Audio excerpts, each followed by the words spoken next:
Esra had decided to move to a peaceful town to start a new life. She had found an old house that looked charming from the outside, but there was a feeling that something was happening inside. However, this did not scare Esra. A little change will do me good, she thought. But she would come to regret that thought.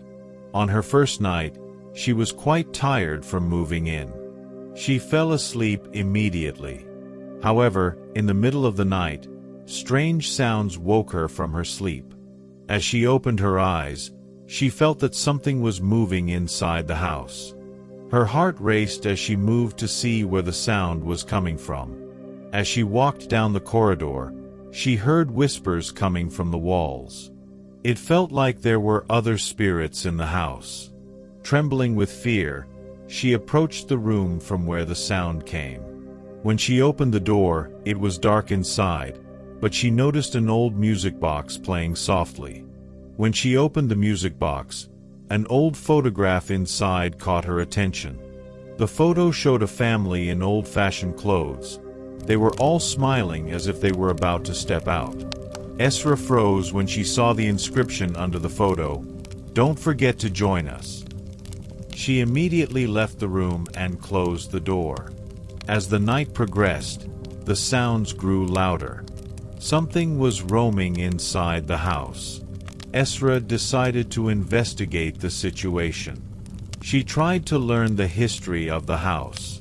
She discovered that it had belonged to a family centuries ago, and that family had mysteriously disappeared. There were rumors that the spirits of the lost family still roamed the house at night. One night, when Esra returned home, she felt a mix of curiosity and fear. At that moment, a silhouette appeared in the corner of the room. Esra stepped back in fright but couldn't resist her curiosity. She saw the silhouette approaching her. Their eyes locked. The silhouette was a woman, and she slowly whispered, "Don't forget to join us." As Esra's heart raced, she felt the weight of the past pressing down on her. At that moment, she started to run to leave the room. But she realized the door was locked. She felt trapped inside. With fear-filled eyes, she looked around. The music box began to play again, but this time at a louder volume. Esra decided she had to solve the secrets behind this music. She sensed that the lost spirits in the house needed her help. She saw objects shifting places, and the walls of the room seemed to be moving as if they were watching her. Esra had to find a way to break this curse. But how? She closed her eyes and took a deep breath. She had to confront not only the spirits but also her own fears. Esra gathered her courage and decided to investigate the dark secrets of the house. Not knowing what would happen, she stepped toward the music box. Let's pause the story here for now.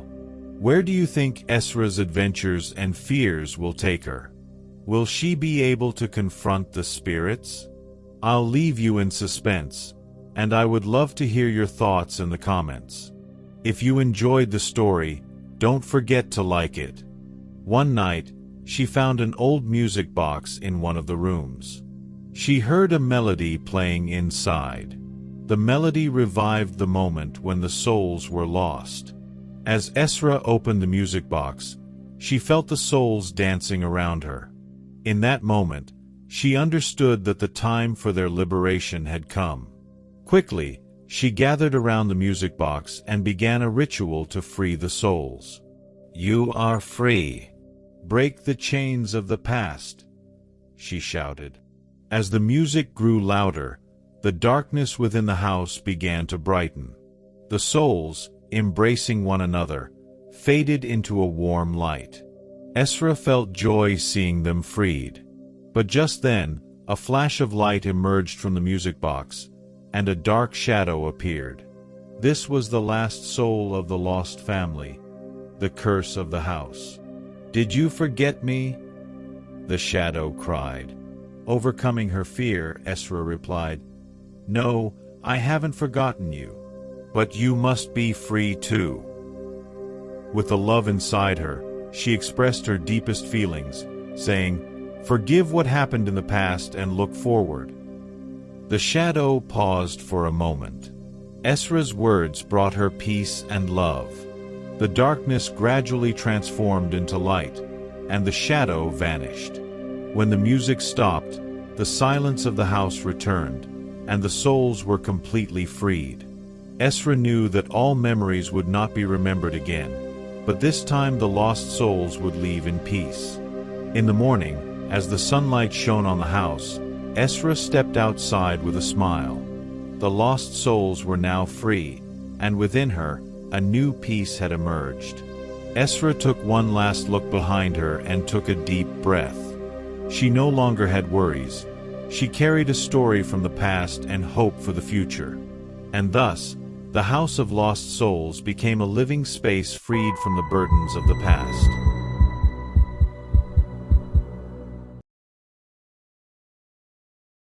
One midnight, Emre got into his car, longing to go home from work. Fatigue weighed heavily on his eyelids, seeping into every part of his body. He started the car's engine and took a deep breath. To stay awake, he turned on some music. The radio started to crackle and then completely shut off. A strange sense of unease settled over him, and he began to feel afraid. It was as if someone was watching him. Then, when he looked in the rearview mirror, it was only a matter of time before he was shocked to see someone sitting in the back seat. At first, he couldn't believe what he was seeing. He dismissed it as fatigue or something similar. But he took a deep breath, blinked, and looked again. The shadowy figure was still there. A cold wave of fear began to course through his veins. He thought to himself, "Did someone get in without me noticing? But that's impossible." Then he turned the mirror, trying not to see it. But as he tried not to think about it, he could still feel its presence.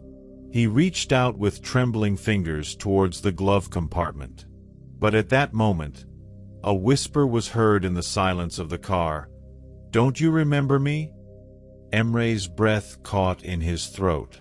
His throat tightened. The voice came from right behind him.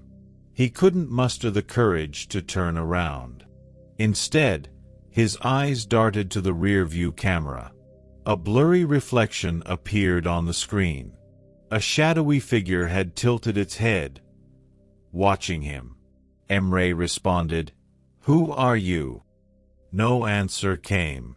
Then, suddenly, it lunged forward. When he jerked the steering wheel sharply, a muffled scream escaped his throat. The car veered off the road, skidded into the mud, and suddenly stopped.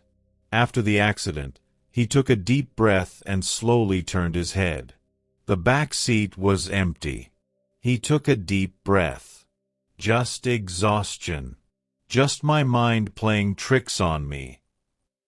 But then he realized it wasn't like that. Out of the corner of his eye, he saw a hand reaching for his shoulder in the rear-view mirror, and a cold breath whispered in his ear, "You still don't remember me?" A chilling scream pierced the night. And in the morning, the police found the vehicle abandoned by the roadside. The doors were locked. The engine was off. His phone, wallet, and belongings were still inside. But Emre was gone, as if he had never existed. No news was heard from Emre after that.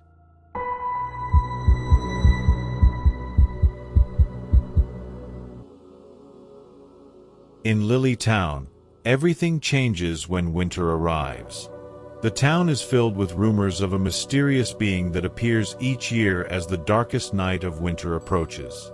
Zeynep was one of the most curious young people in the town. Even though everyone talked about this terrifying night, Zeynep gathered her courage and made a plan to investigate it. When the coldest night of winter came, Zeynep and her friends set out towards the snow-covered forest. Every noise they encountered sent shivers down their spines. However, Zeynep motivated herself to face the night with courage. The darkness of the forest pulled them in with every step. After walking for a while, they encountered a thick fog. The fog appeared in such a way that they lost their way. Zeynep called out to her friends but received no response. Her eyes were lost in the darkness within the fog.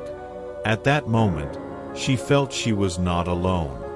She saw a silhouette appear behind her. She stepped back in fear. The silhouette slowly approached Zeynep. Its face was indistinct in the darkness. "Follow me," it said, its voice echoing coldly. Zeynep felt her heart racing and didn't know what to do. Without knowing where her friends were, she refused the invitation.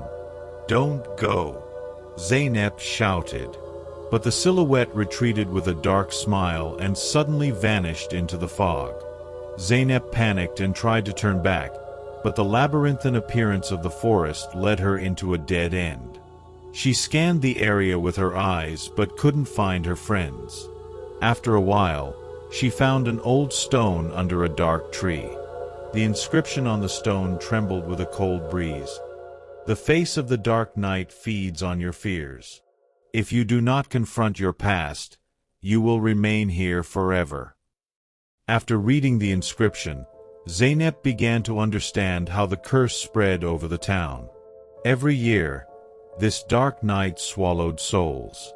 Zeynep gathered her courage. She needed to find her friends and stop this curse. As she lost herself in thought, she heard that rustling sound again.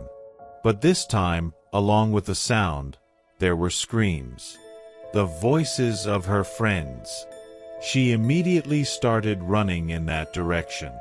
As she ran, she came to the edge of a dark pit. It was deep and uncertain inside. The screams were coming from the pit. Zeynep instinctively decided to climb down into it. As she entered, she saw glowing eyes in the darkness. Her friends were trapped by a dark being. As Zeynep looked into the being's eyes, she remembered her past for a moment.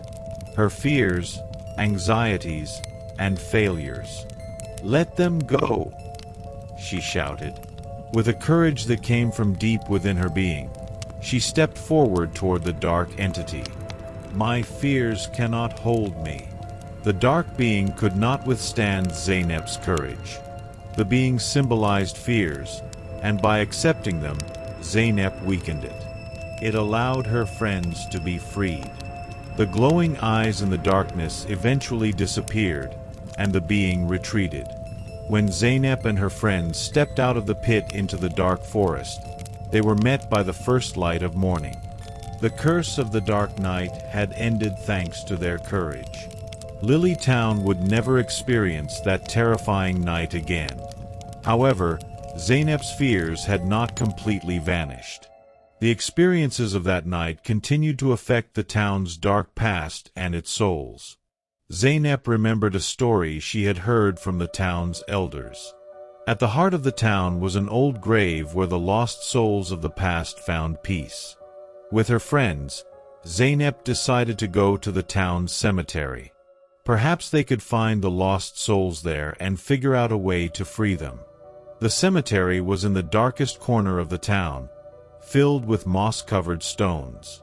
While wandering among the stones, Zeynep noticed an inscription on one of the graves. "The souls resting here fight for their freedom." Together with her friends, they formed a circle around the grave. Zeynep raised her hands to the sky and called out for help from the souls. "We understand you. We are here to overcome your fears. Grant us peace," she shouted. Suddenly, the air changed. The wind picked up, and fog began to appear over the graves. The fog transformed into silhouettes of souls one by one. Zeynep looked at them fearlessly. "We are freeing you," she said. The souls approached Zeynep's voice, each carrying the pain and anxiety of their experiences in their eyes. At that moment, they understood they had to confront the town's past. Zeynep and her friends supported the souls by expressing their own fears and anxieties. "We are scared too, but we are together, and we can overcome this," they said. The souls, moved by Zeynep's courage, joined them. The fog slowly began to dissipate, and the souls moved around Zeynep and her friends as if dancing. Zeynep felt the gratitude of the souls towards them. Finally, one by one, the souls began to rise into the sky. The dark past of Lily Town was being illuminated by courage. As Zeynep and her friends returned to the town, they knew the souls had found peace. Lily Town had become not just a town, but a symbol of courage, friendship, and facing darkness. Their experiences that night had made them stronger. Zeynep vowed never to shy away from confronting her fears again. When they returned to the town, they noticed everything had changed. People were now laughing and enjoying themselves without fear, and the dark past of the town was forgotten. Zeynep turned to her friends and said, "Together, we can overcome anything." Her friends joined her. Lily Town would never again fall prey to the grips of dark nights. It would be illuminated by the light of courage and friendship.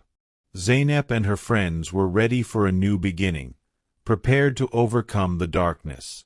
Every challenge they would face in the future would only strengthen them and add new chapters to the story of Lily Town.